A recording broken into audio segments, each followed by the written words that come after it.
Perez. Very, very good. Josh, you're right catcher, mate. Your right catcher for this week?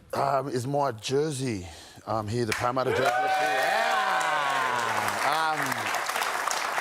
Yeah, so these dots here represent 6 generations of the Parramatta Eels. So 60 years ago, they were called the Parramatta Eels. Yeah. And here...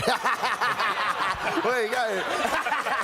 Before that was Parramatta, bro. So then you got the Parramatta wattle leaves here. So when the eels swim upstream, they would lay their eggs when these blossom. So, and then you got the eel here, which represents obviously the players, the families, and our supporters. And then you got the Parramatta River here. So yeah, nice. Did you design that, Foxy? I didn't. I wasn't. I only got told this a week ago. So okay. I designed next year's one. Yeah, nice. A couple of followers. Nice. Well, let's talk about the game, Eels versus the Cowboys, and Fox. You know, we've spoken a lot in the last 6 weeks about you blokes. Geez, you're playing fantastic football. Just like you can see that the players are really enjoying it, and you know, even through the tough times, like Jason Riles just held his nerve. Yeah, right. Just big rap to Riles and the coaching staff have really driven the standards and how we want to play. It's completely different to the way they've played in the past. Obviously, Brad Arthur was there for about 10 years, so. But for us boys, we're just trying to trust the process and believing in what we're trying to do. And Jason is really trying to drive that. And like you said, we're really enjoying our time this year. I know we want to win more games, but for us, we're just trying to trust the process and learn from every lesson. Foxy, the bloke inside you that's not there this week, Sean Russell. Like Fletcher and I have been very excited over the last probably month of footy. He'll be a big loss. Yeah, very big loss. Yeah, Sean is one of them players that you want to play with every week, and just to see him grow over the last couple of months, especially through the pre-season, and just to see really hit his straps and play his best footy. Still know he's not playing this week, but yeah, big shout out to him, man. He's been working really hard. And there's rumours Brownie could be back in the centres. You know more than me, bro. Play those cards close to your chest, Fox. Yeah, that'd be, mate. That'd be big him going back. I reckon Pindy. I can suit him.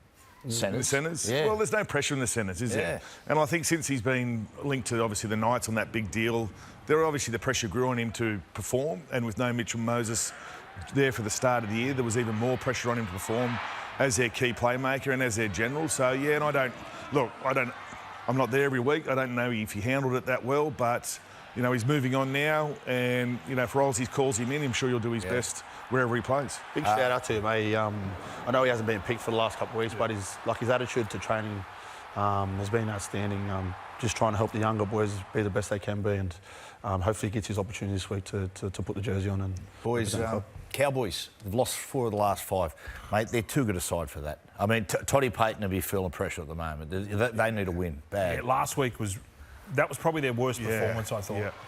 They've got it in them. I remember when they played the Bulldogs up there in Townsville and it was like a 12-8 game and they got into the grind, but for whatever reason, defensively, they've seemed to have gone backwards. Just every time you start to believe in it, they put in a bludgeon. Attack-wise, you're right, Matty, they've got the attack down. It's just when it gets a little bit tough, they sort of get isolated in defence and try and solve the problem themselves rather than being together. So I think the Eels, I think the mighty blue and gold's going to cash so here. too.